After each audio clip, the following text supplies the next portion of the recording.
Assalamualaikum warahmatullahi wabarakatuh. Selamat datang kembali di channel Mawida.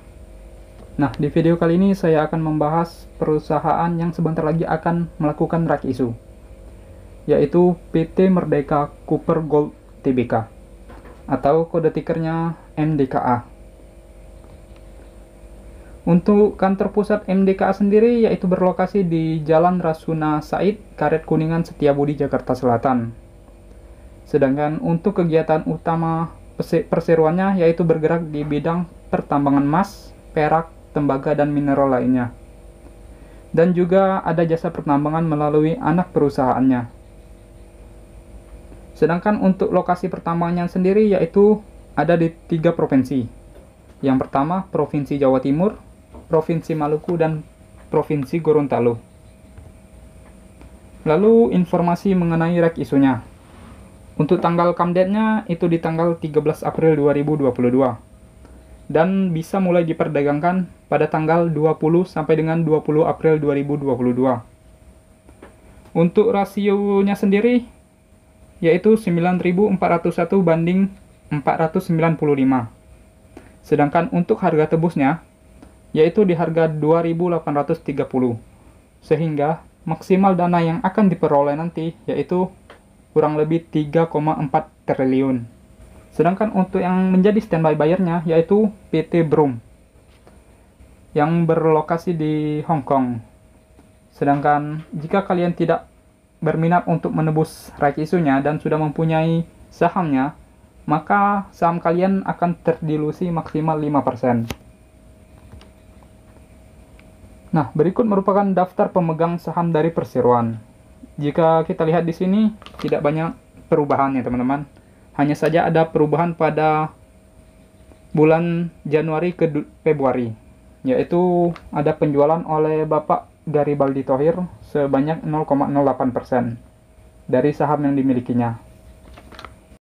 Selain itu, tidak ada lagi perubahan kepemilikan saham.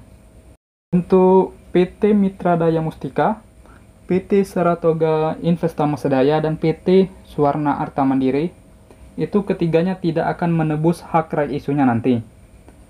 Dan ketiga perusahaan tersebut akan mengalihkan hak right issue-nya ke PT Brum selaku standby buyer-nya.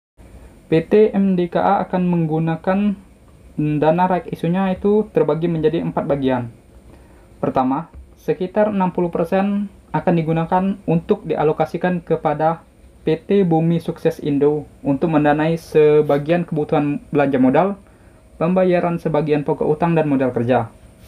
Kedua, sekitar 22% akan digunakan untuk dialokasikan kepada PT Batu Tua Tembaga Raya untuk mendanai sebagian kebutuhan belanja modal dan modal kerja. Lalu yang ketiga, sekitar 9% akan digunakan untuk dialokasikan kepada PT Batu Tua Karisma Permai untuk mendanai sebagian kebutuhan belanja modal dan modal kerja. Dan yang keempat, sekitar 9% juga akan digunakan untuk dialokasikan kepada PT Puncak Emas Tani Sejahtera untuk mendanai sebagian kebutuhan modal kerja. Penyaluran dana ini akan dilakukan dalam bentuk pinjaman, dan jika nanti telah dikembalikan oleh masing-masing perseroan tersebut, maka MDKA akan menggunakan dana tersebut untuk mendukung kegiatan usaha perseroan. Lanjut ke laporan posisi keuangan perseroan. Nah, jika kita lihat di sini, perseroan memiliki rasio hutang yang cukup baik, yaitu di bawah 1. Kemudian jika kita lihat dari segi asetnya, itu selalu bertumbuh, kecuali pada tahun 2020 mengalami penurunan sekitar 20 juta US dollar. Kemudian kembali dilanjutkan kenaikan pada tahun 2021-nya.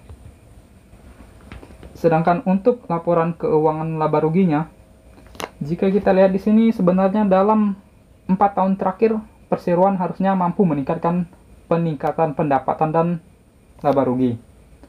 Akan tetapi pada tahun 2020 itu mengalami penurunan yang disebabkan oleh adanya pandemi. Dan kemudian pada tahun 2001-nya, perseroan mampu kembali meningkatkan pendapatan dan laba bersihnya.